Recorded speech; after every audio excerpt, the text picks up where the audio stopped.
Muy buenas noches, muchas gracias por acompañarme en otro programa de México Social.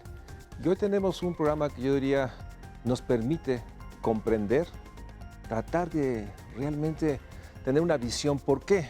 ¿Por qué seguimos siendo un país tan desigual, tan inequitativo?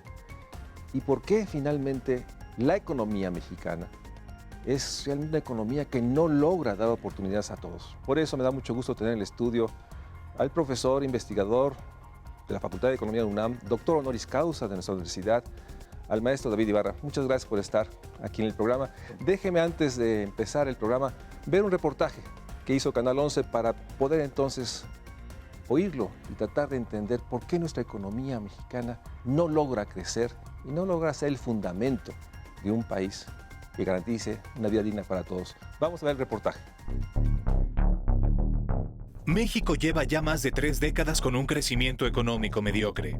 La tasa promedio anual de expansión del Producto Interno Bruto en términos reales bajó de 6.7% en las décadas de los años 60 y 70 hasta caer al piso de 2.6% donde se ha mantenido en los últimos 30 años.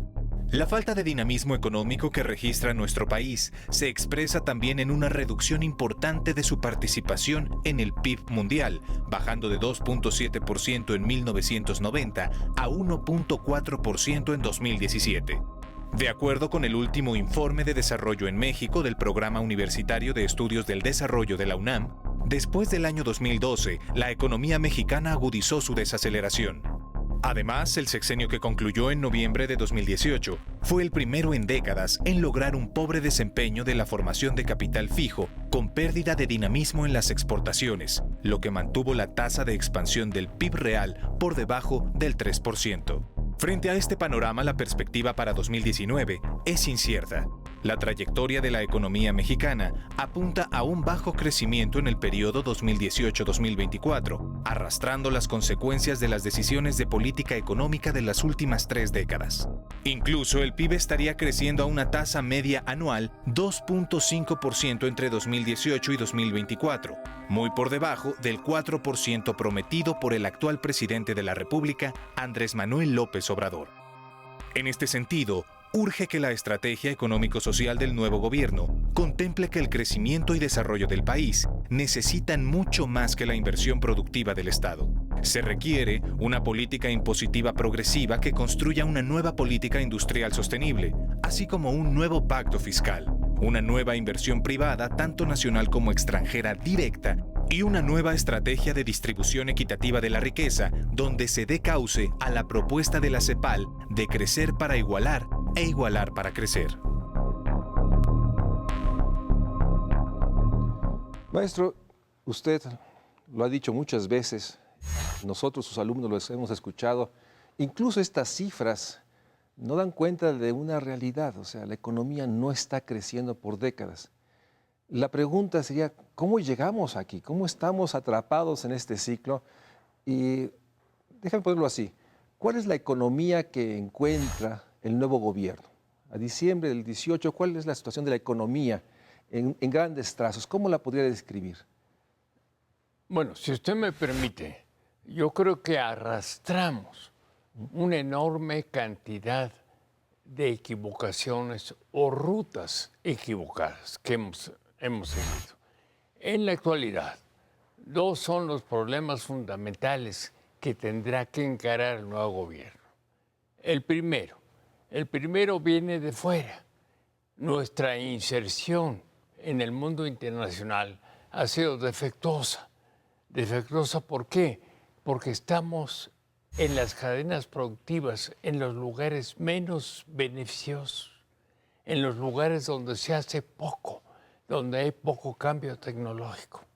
Por ejemplo, en materia de inversión extranjera, la inversión extranjera en México, en 40-50% vino a adquirir mercado, a comprar mercado, comprando empresas mexicanas, las principales empresas mexicanas grandes, sean privadas o públicas.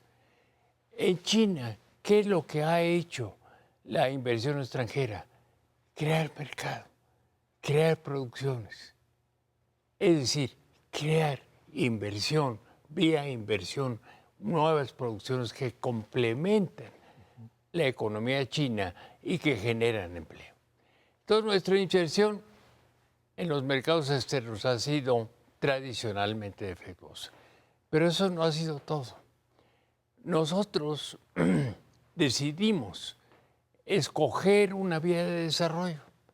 La vía de desarrollo es insertarnos en los mercados externos y exportar.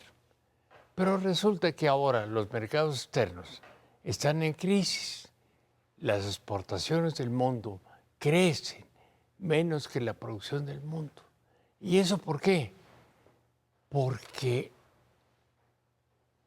el país generador de la apertura universal de mercados, los Estados Unidos, ahora se detiene y quiere, por lo menos parcialmente, obtener mayores beneficios del comercio exterior. Recuérdense aquí que los Estados Unidos ya no resisten más el enorme déficit de balanza de pagos que tiene. De 400 a 700 miles de millones de dólares anuales. Y ya es la economía más endeudada del mundo. Entonces los Estados Unidos quieren ahora un poco frenar sus déficits como objetivo primario. Y recuérdense aquí que el superávit que México tiene con los Estados Unidos representa alrededor del 15 o 20% del déficit total de los Estados Unidos.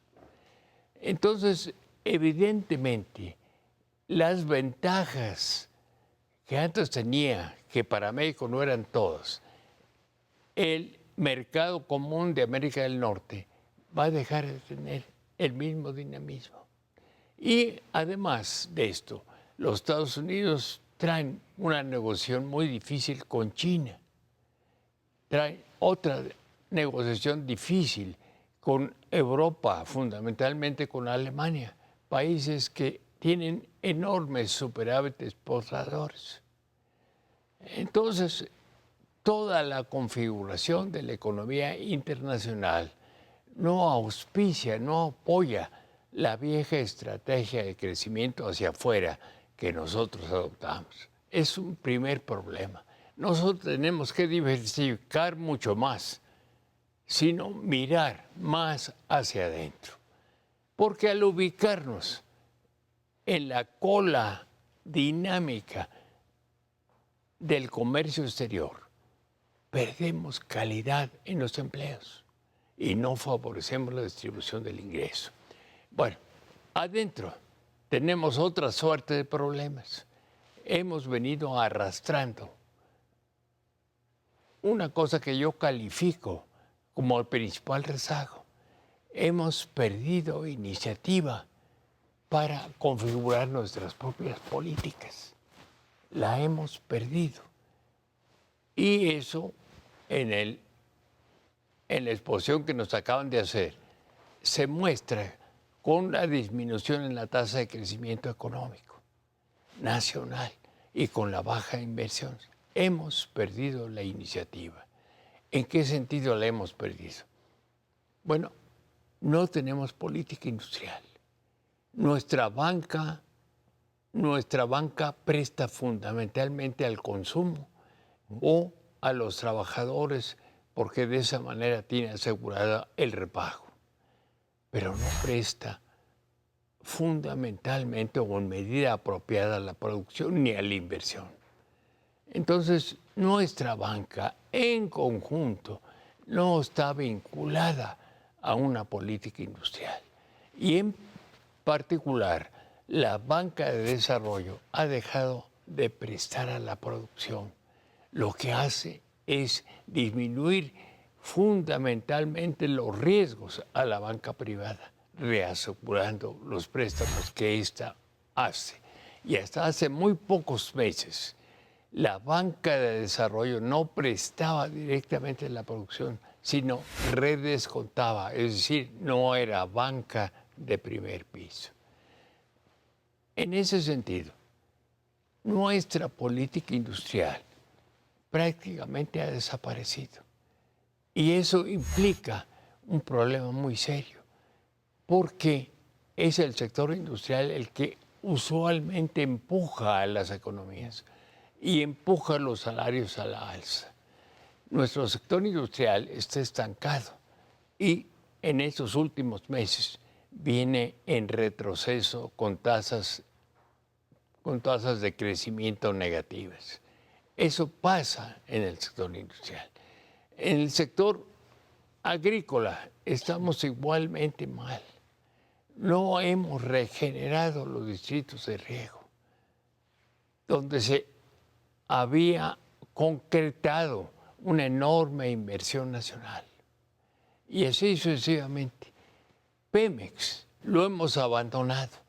¿Y cómo lo hemos abandonado? Fundamentalmente cobrándole una tasa impositiva o en derechos enorme, muy superior a la que pagan las empresas privadas. Y en consecuencia, los ingresos de Pemex han venido disminuyendo durante más de 20 o 25 o 30 años. Y asimismo, la inversión en Pemex. En consecuencia, en una industria extractiva que necesita invertir para mantener sus niveles de producción, no hemos hecho lo necesario. ¿Y por qué no lo hemos hecho? Para que en México sea un país de muy bajos impuestos. México en estos momentos, creo que hay otro país que cobra menos el fisco que el fisco mexicano. Creo que es algún país asiático. Pero en México la tasa impositiva es demasiado reducida para sostener los servicios sociales básicos que requiere la población del país. Entonces, por doble razón, nuestra desigualdad aumenta. Si el sector industrial se estanca, no crecen ni empujan los salarios al alza, ni la igualdad, ni se absorbe a toda la población excedente del país. Y por otro lado, si el sector financiero no apoya este crecimiento, tenemos otro problema. Y por último,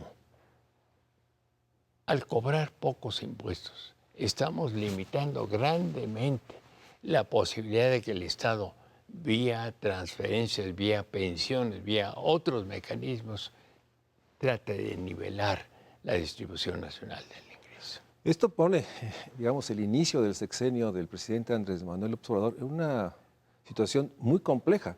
O sea, el modelo de los últimos 30 años ya no está, digamos, vigente en el mundo a raíz de la decisión de Estados Unidos, y por otra parte los problemas estructurales de la ausencia de una política industrial. Eso es lo que está ahí. Y obviamente esto acompañado a lo que el maestro Ibarra ha puesto y muchos otros, de una creciente incremento de la riqueza, porque por otra parte el país crece y lo que crece se concentra. Déjeme un corte, maestro, y regresamos, porque si esta es el grandes trazos, el panorama al diciembre de 2018, pues esto implica un desafío mayor a un nuevo gobierno, que la pregunta sería si ante este panorama lo que hasta ahora se ha planteado, rumbo a un plan nacional de desarrollo, pero sobre todo con los criterios que se establecieron para la política económica de este año, si hay elementos que nos permitan detener la caída, porque finalmente lo que es una realidad, la economía, y ahorita quisiera que nos platicara, pareciera que todo indica que la economía no solo no crece, sino que está cada vez creciendo menos.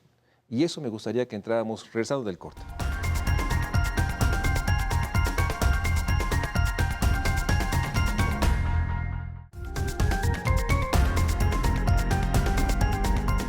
En la actualidad, dos son los problemas fundamentales que tendrá que encarar el nuevo gobierno.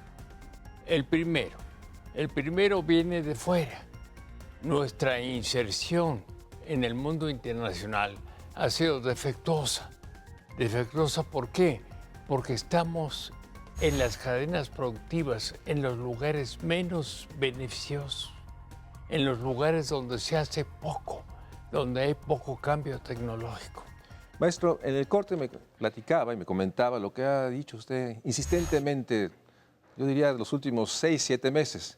La economía mexicana no solo ha estado bajo un crecimiento muy bajo, pero ya había algunos signos, hablo en el primer semestre del 18, que anunciaba que la economía empezaba incluso a perder este precario dinamismo. ¿Qué es lo que estaba pasando? ¿Qué es lo que está pasando ahorita? Porque no solo es que no crece, sino parece ser que todo indica que tendremos enfrente un primer semestre 19 con mucho menos crecimiento. ¿Cuáles son las causas que nos llevan a desaceleración que usted ha observado? Bueno, son centralmente tres. Una, el sector externo. Es un sector cada vez más incierto, porque todavía no sabemos con precisión cuáles van a ser los efectos en la economía mexicana de la renegociación del Tratado de Libre Comercio, teniendo en mente que el objetivo central de los Estados Unidos es reducir su déficit. Segundo lugar, tenemos una distribución interna del ingreso que poco favorece el crecimiento de la demanda interna, que es el sostén de la producción. En México, el 60% del producto se lo lleva el 10% de la población más rica. En tanto que el 10% de la población más pobre solo se lleva 2 o 3% del producto. Vea otra cosa. El sector informal, es decir, el sector en donde la fuerza de trabajo tiene menos protección social, absorbe 50-60% de los trabajadores. Entonces tenemos una situación de desigualdad mayúscula. Y las transferencias que se hacen apenas bastan para acortar un poco esas diferencias. ¿Qué transferencias? Bueno, antes el sostén para los niños, Progresa, etc. El sostén para los viejos. Y ahora parece que esos programas van a ensancharse, o algunos de ellos van a ensancharse. Pero, de todas maneras, eso mantiene baja la demanda interna. Su apreciación inicial es de que estos montos que ha anunciado el presidente para jóvenes, para adultos mayores, para personas con discapacidad, para productores, no son suficientes para generar una dinámica económica, digamos que necesaria. Esa es la gran apuesta del nuevo gobierno. El nuevo gobierno estima que la inversión este año no va a tener efectos mayores en hacer crecer el producto. La inversión pública y la privada. La inversión pública porque venía baja. La inversión privada porque usualmente al inicio de un sexenio se cae. Y a veces se cae drásticamente. Y en este caso parece que la caída es mayor. Entonces, la inversión no puede contar para hacer crecer el producto. ¿Qué lo puede hacer crecer? El consumo. El consumo. Y en ese sentido, algunos de los programas del nuevo gobierno elevarían el consumo, sobre todo de los estratos de bajo ingreso. Santo y muy bueno. Pero por otro lado, hay dudas en cuanto a las exportaciones que puedan mantener su crecimiento. Entonces hay una duda general sobre el crecimiento del producto. ¿Y la inversión extranjera no podría, digamos, la perspectiva es que ella pudiera siempre complementar o tampoco está en dimensiones que, digamos, pudiese ayudar a que la economía no caiga tanto? Digo, porque la verdad es que estamos en una situación de bajo crecimiento, pero todo anuncia que esta desaceleración pues, implica menos empleo, menos oportunidades para la población e incluso un estancamiento económico. Tiene usted toda la razón, pero recuérdese aquí que la inversión extranjera nos sirve fundamentalmente para equilibrar una balanza de pagos que tenemos crónicamente desbalanceada. Pero no sirve tanto para crear inversión en medida suficiente Lo que nos o decía. empleo. La inversión extranjera en México no pesa más allá del 3% de la inversión total. Entonces, su contribución en ese sentido es reducida. Y se ha ido, como ya dije, a comprar mercado, a comprar empresas, más que a crear empresas, que sería la virtud fundamental de la inversión extranjera en el caso de México. Entonces tenemos algo que se nos está desmoronando o que no acabamos de construir. Entonces la gran apuesta, repito, es si los programas del nuevo gobierno con sentido social bastan o no para compensar los efectos recesivos de la inversión privada y de la baja inversión gubernamental para sostener y hacer crecer a la economía al 4%. Por eso se dice, y los pronósticos están ahí, la tasa de crecimiento en este año será el 1,5% como mínimo o como máximo el 2,5%. Ahora, ambas cifras son notoriamente insuficientes para mejorar los estándares de vida. ¿Por qué? El crecimiento demográfico es 1,2% anual. El crecimiento de la productividad, otro tanto. Entonces, con una tasa de crecimiento de la economía de 2,5%, no es suficiente para levantar la economía del país. Esto nos lleva a una situación, yo diría, crítica, porque no solo está esta parte de que puede ser que estos programas sostengan el consumo, sobre todo de los grupos más desprotegidos. Tendrán dinero para comprar bienes esenciales. Yo siempre he dicho que estas transferencias garantizan consumos mínimos. Sí. Pero el hecho es que también tenemos una enorme presión por la demanda de salud, de educación, construir caminos, fortalecer la infraestructura que se ha deteriorado. Pero en ese sentido, déjeme preguntarle, de pronto, 2019, nos damos cuenta que el discurso de las reformas estructurales de los últimos 20 años no fue suficiente, no solo para detener, sino parece que agravó. Entonces, ¿cuál sería su juicio sobre las reformas estructurales que, llevamos 20, 30 años de argumentos de que esa era la manera, además del comercio exterior, de poder tener un país que creciera y distribuyera mejor? Bueno, yo creo que las reformas estructurales en conjunto que culminan con las 10 reformas estructurales impulsadas por el gobierno anterior no han servido para igualar el ingreso. No han servido para eso. Porque aparte de todo, no estaban orientadas a ese propósito. Estaban orientadas a romper posibles estrangulamientos de otro lado. Trabas a la inversión extranjera, trabas burocráticas a la creación de empresas, etc. Pero no estaban enfocadas directamente al desarrollo autónomo de este país. Por eso es que no había política industrial. Por eso es que no había una mecánica para reformar, para modificar la principal reforma estructural que requiere este país, que junto a la política industrial es la de procurar la igualdad, la de ampliar hasta hacer de los servicios sociales básicos un derecho exigible por la población. Recuerdo aquí, en los Estados Unidos, por ejemplo, los derechos exigibles por la población representan un gasto que es 40-50% del presupuesto federal de los Estados Unidos. Y aquí no hay nada. Estamos atrapados. Déjeme ir a un corte, pero antes comentarle a las personas que nos están viendo que recientemente el maestro Ibarra, que es presidente del comité editorial, presentó este volumen de la economía UNAM, que es un recuento de todas las acciones y reflexiones que distintos universitarios plantean en una agenda, digamos, integral.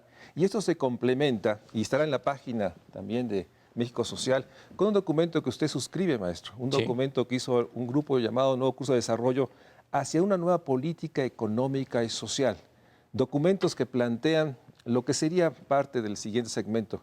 Ante esto, más allá de lo que ha planteado el presidente Andrés Manuel en estos 70, 90, 100 días, ¿qué hay que hacer? ¿Hacia dónde podría poner énfasis?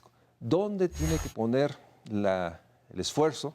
Más allá de transferencias o abatir la corrupción, que ha sido también un elemento de esta primera propuesta que ha hecho el presidente, ¿cuáles son los elementos de la estrategia necesaria para un crecimiento que genere equidad? Vamos a un corte y regresamos aquí al Estudio México Social.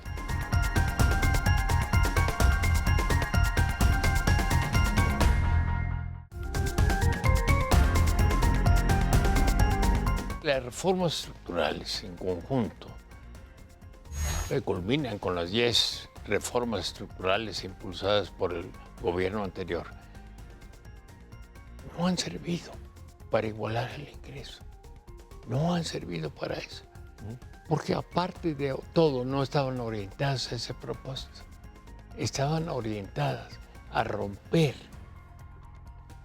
posibles estrangulamientos de otro lado.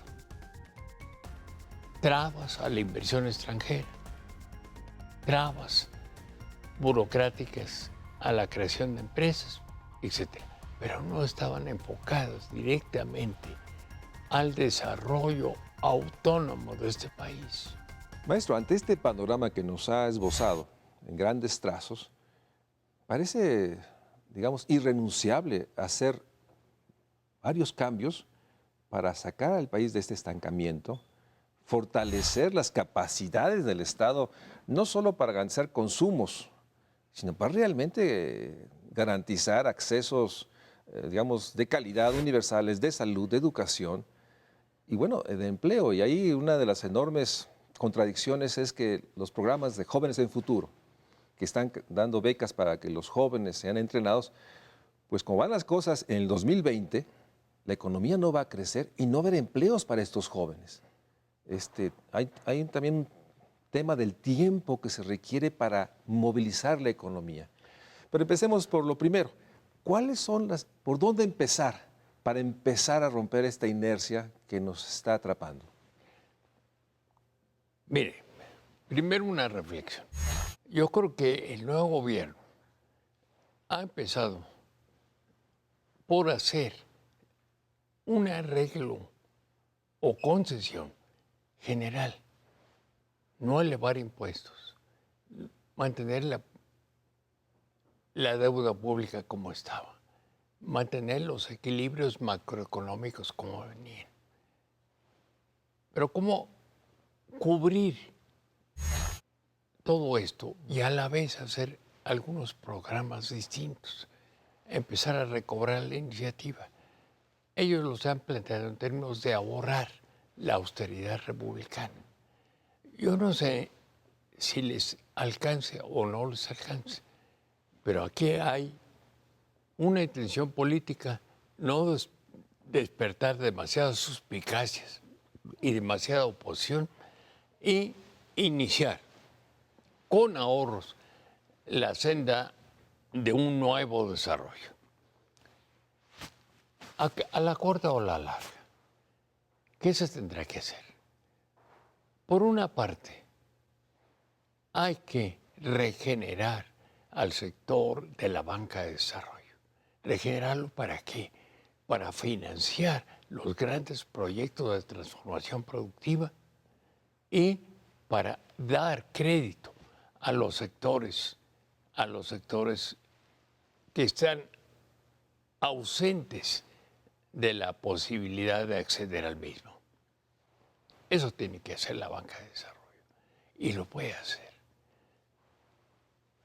2, a partir de eso, crear una política industrial que complete la armazón productiva nacional, que reduzca lo que podemos hacer con eficiencia y que ahora nos abastecemos de importaciones, que siguen creciendo y desbalanceándonos la cuenta externa. Esas dos cosas se tienen que hacer. se tiene que hacer más. Tenemos que equilibrar un poco la distribución del ingreso, señalando aumentos razonables, periódicos, a los salarios, sobre todo a los salarios mínimos. Recuérdese que aquí los trabajadores, alrededor de los años 40, se llevaban como el 46% del producto. Y hoy, todos los trabajadores mexicanos apenas se llevan el 28% del producto. Es decir, ha habido un rezago salarial extraordinario que hay que compensar para que esta economía tome fuerza propia. Junto con la política industrial, junto con la banca de desarrollo, puede ser un inicio. Obsérvese, ya lo dije, la banca de desarrollo solía dar hasta el 40% del crédito nacional y fomentó los grandes proyectos de transformación productiva y dio acceso a los pequeños productores nacionales. Por ahí se tiene que empezar y tenemos que hacer más. Tenemos que atender la transformación del campo. El campo tenía un banco que lo financiaba. Ahora solo tiene una financiera de ese tamaño que atiende las necesidades del campo y que al poco andar se le acaba el financiamiento. Bueno, el campo todavía tiene como el 18-20% de la fuerza de trabajo. Hay que ayudarlo con crédito y modernizarlo desde abajo. Lo que se requiere, déjeme sintetizarlo, es echar a andar la banca de desarrollo, articularla como un gran motor que fomente a la economía nacional, una política industrial que genere estas cadenas para articular, déjeme ponerlo así, para que realmente la inversión en la nueva refinería que ha anunciado o el tren, pues genere demanda de productos industriales adentro, o sea, en el país, y no tengamos que importar las máquinas, los equipos, los instrumentos para esos dos grandes proyectos.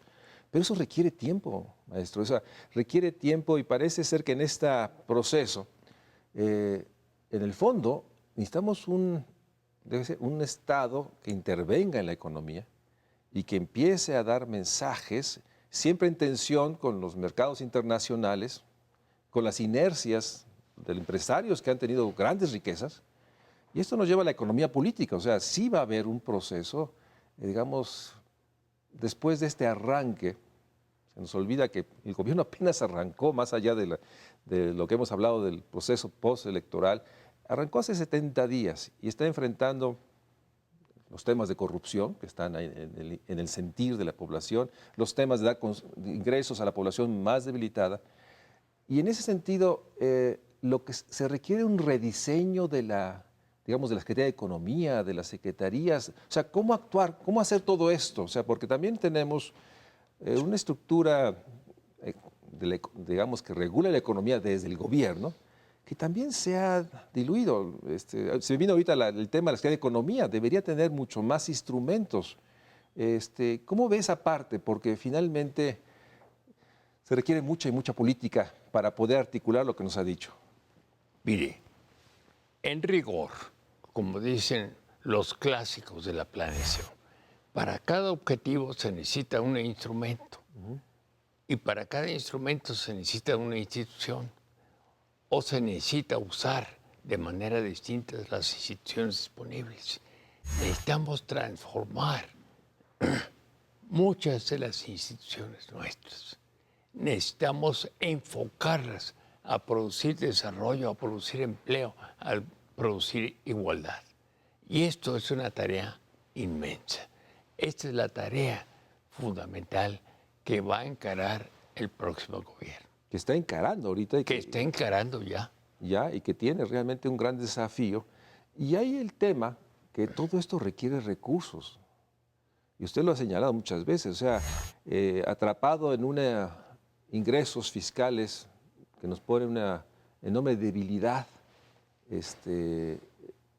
está Su apreciación es que tarde o temprano, más bien más temprano que tarde, habrá que hacer una Pero reforma veamos, hacendaria. todavía tenemos algunos instrumentos a utilizar. Antes de llegar ahí, Vea.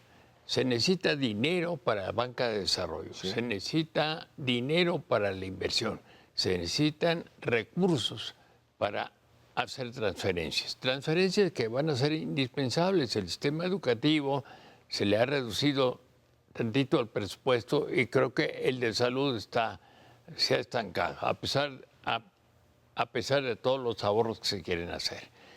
Pero hay todavía instrumentos. Vea, la Reserva Federal de los Estados Unidos ha dado crédito a pasto para sostener a la economía norteamericana y sostener a la economía de algunos otros países como los europeos.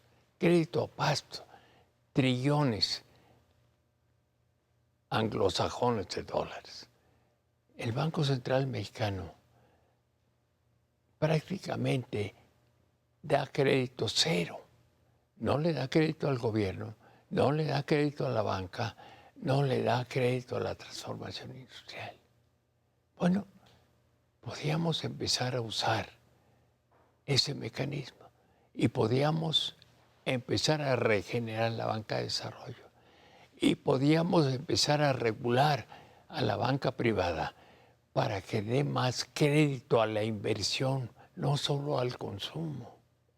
Por más que el consumo tenga una rentabilidad muy elevada. Esos son instrumentos que tenemos a la mano. Y tenemos más instrumentos a la mano. Podemos hacer una gran negociación entre trabajadores, empresarios y gobierno para impulsar la economía y ponernos todos de acuerdo. En lugar de tener lo que tenemos ahora, una disputa que se trasluce en los medios de comunicación, en críticas exacerbadas, algunas correctas, otras exageradas, pero que no contribuyen a resolver los problemas nacionales. o sea, se requiere déjeme usar un lenguaje del siglo pasado, un pacto social, un pacto para la inversión que incluya no solo a los empresarios, sino también a los trabajadores. Claro. Y que también articule esta realidad de los empresarios trabajadores de las distintas regiones del país. Porque también tenemos esta noción de los pactos cupulares que han sido anunciados recientemente. Son empresarios muy importantes, pero no sé hasta dónde representan un pacto nacional. ¿Cuál sería su apreciación sobre esto? Yo creo que se necesita más, se necesita algo que los anime a los empresarios a invertir, que fortalezca y renueve al modelo sindical, que haga que el gobierno, empresarios y trabajadores se pongan al servicio del crecimiento y de la igualdad en este país, en lugar de andar cada quien por su lado. Vamos a un corte. Déjeme regresar a la última parte del programa porque sin duda muchos de nosotros compartimos que es este acuerdo político nacional que articule y que realmente haya un compromiso por el crecimiento y la equidad es no solo necesario, es urgente. Es urgente por la dinámica demográfica y es urgente por lo que nos ha dicho el maestro. La economía no solo no ha crecido, tenemos en perspectiva un crecimiento muy bajo en los próximos años y eso tiene implicaciones sociales profundas.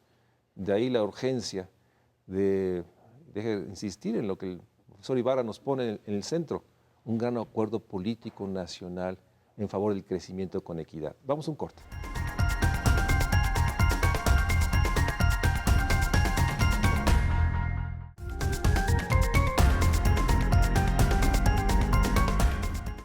Hay que regenerar al sector de la banca de desarrollo.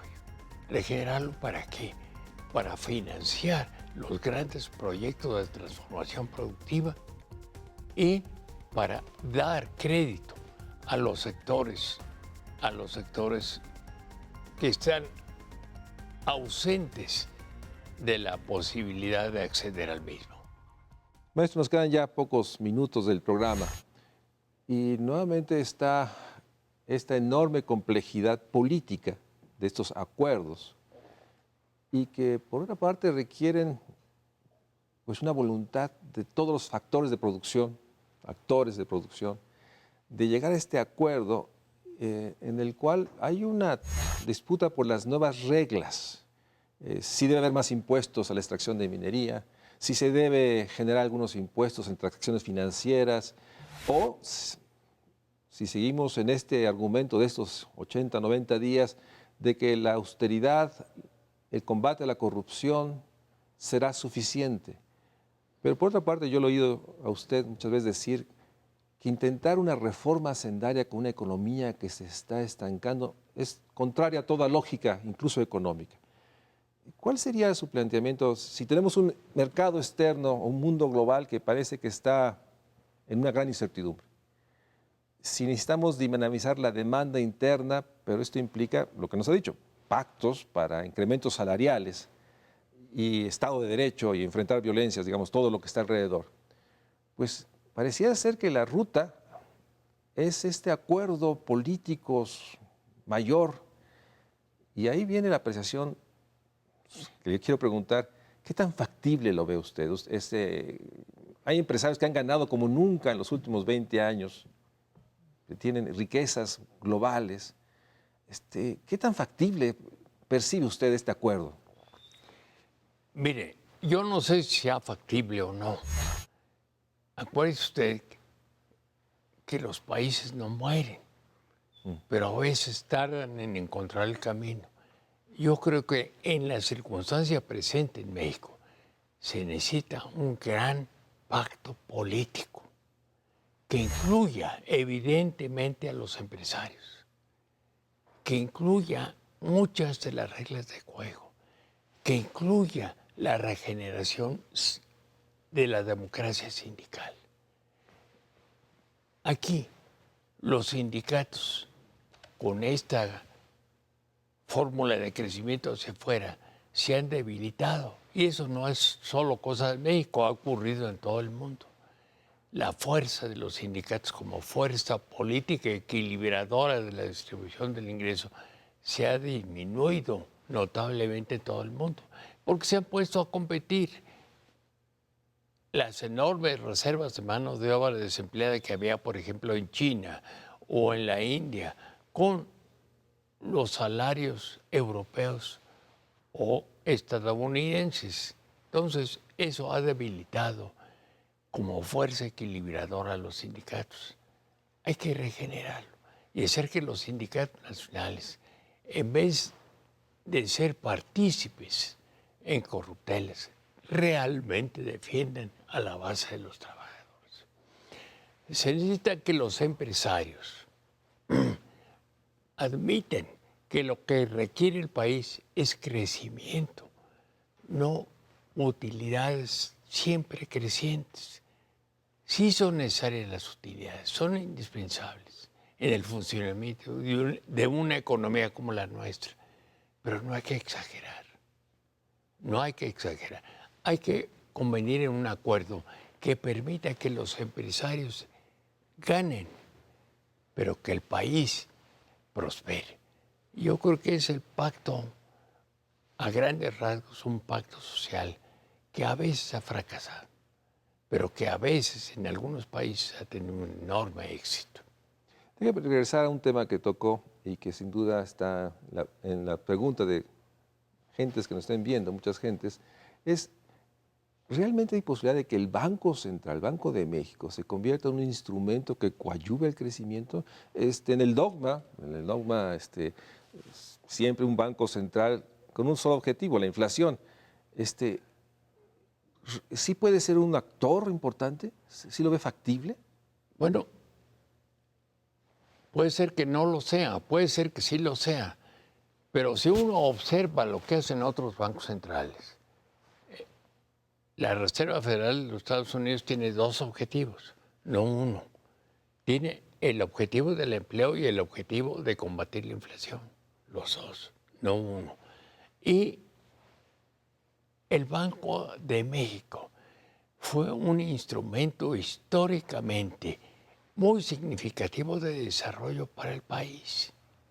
¿Por qué? Porque creo buena parte de los fideicomisos que prosperaron y cambiaron la fisonomía productiva, desde el turismo, la siderurgia, etcétera, etcétera. El Banco Central de México hacía eso. Pero ¿qué pasó? Cuando adoptamos la apertura externa y las normas del Consenso de Washington, nos olvidamos de la iniciativa que requieren las instituciones nacionales para atender los problemas específicos de México. Y pensamos que abriendo, dándole latitud a los mercados, se resolvían todos los problemas. Y ahora resulta que algunos sí se resuelven, pero no se resuelven todos. Y algunos se acentúan y se agudizan. Yo creo que el Banco Central mexicano, que siempre se caracterizó por ser el banco de los bancos de desarrollo nacional, podría tomar alguna de sus viejas funciones. En esta, déjame ponerlo así, urgente necesidad de un nuevo curso de desarrollo, porque lo que está delineando es un nuevo curso de desarrollo. Claro. Este nuevo curso de desarrollo tendrá que asumir el crecimiento interno como la principal fuerza de bienestar para todos. O sea, es cambiar de irnos a lo externo, que fue en los 30 años, la apuesta de que entre más vinculado al exterior habría mayor beneficio, a cambiar radicalmente esta visión. Yo creo que ya hemos transformado la economía nacional en un grado muy grande hacia lo externo. No podemos prescindir de lo externo, hay que fomentarlo, pero hay que ver cómo podemos complementar eso y unirlo para que produzca crecimiento con la producción interna. Hay que nivelar lo externo y lo interno y nivelarlo de manera armoniosa.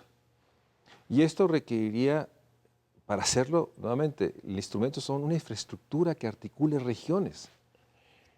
Y por supuesto, no solo que articule regiones, que lleve más crecimiento a todas las zonas olvidadas. Porque cuando perdimos la iniciativa, toda la planificación que antes se hacía a través de las cuencas hidráulicas se perdió. Toda la planificación que se hacía a través de los distritos de riego se perdió. Toda la planificación que se hacía en el suministro de agua y las grandes obras hidráulicas se perdió. Y pensamos que el mercado solito resuelve todo. Ya no. Ahora hay que volver a reemprender y reaprender cosas que se nos habían olvidado y que en el momento presente son de vital importancia. Y en ese sentido, nuevamente, los tiempos. Si algo carece un gobierno es tiempo suficiente para poder actuar. Tenemos el 21 una elección de medio término y tenemos una economía que todos los indicadores nos dicen que este año, 2019, va a ser un año, en el mejor de los casos nos decía, similar a los otros. Esto implica que lo que nos está planteando, pues deben ser actos políticos y actos de, digamos, de compromiso inmediatos. ¿De esa magnitud estamos hablando o podemos esperar un momento posterior? En mi opinión, es poco lo que podemos esperar. Hay que ir avanzando en esa dirección.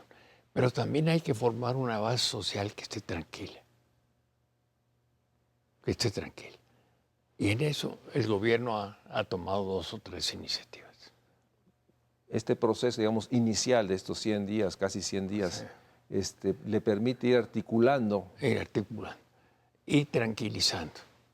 Mientras se resuelven los problemas agudos de violencias o detener los problemas agudos de violencia y un sentimiento que está la corrupción. Desde su apreciación, la magnitud de la corrupción, digamos, si el presidente logra, como se ha comprometido, a no solo detenerla, sino reducirla, ¿es suficiente? Mire, yo creo que la corrupción se ha hecho un fenómeno muy complejo. Le pongo un ejemplo, el huachicol. El huachicol comprende corrupción en muy distintos estratos sociales. Una parte es la corrupción del hambre. Poblados o personas que no tienen otra forma de vida, otro ingreso, hasta empresarios que de alguna manera se beneficien del huachicol. Según las cifras oficiales, se necesitan quién sabe cuántas cientos de grandes tanques para distribuir. Eso, ¿a dónde iba? Necesariamente iba a las gasolineras para distribuirse. Entonces eso implica que la corrupción está en los estratos altos, tanto como en los bajos. Entonces corregir este fenómeno, que va desde corrupción del hambre hasta corrupción de los grandes, es un tema extraordinariamente complicado y en el que hay que avanzar lo más que se pueda con pasos firmes. Maestro, quiero agradecerle mucho que haya estado aquí en México Social. Sabemos que solo habrá un México Social entendido como un país donde todos, depende de donde nazcan, puedan vivir con dignidad, pero sobre todo lograr que sus hijos vivan mejor que lo que ellos han vivido. Y esto requiere una economía en crecimiento, una economía que logre generalmente distribuir más y sin duda, como lo ha dicho el maestro Ibarra aquí y en otros foros, implica acuerdos, pactos políticos y sociales mayores para poder transformar nuestra economía, construir un nuevo desarrollo que sea un desarrollo equitativo para todos. Maestro Ibarra, espero verlo en otra ocasión. Ojalá a fin de año me haga favor de venir otra vez y ver. Con el mayor gusto y le agradezco mucho su invitación. Muchas gracias. Y nuevamente recordarles, está Economía UNAM. Aquí están muchas de las ideas y textos que el maestro nos ha relatado. Está en la página de la Facultad de Economía, en la página de México Social. Créanme que hay que leerlo. Muchas gracias. Buenas noches.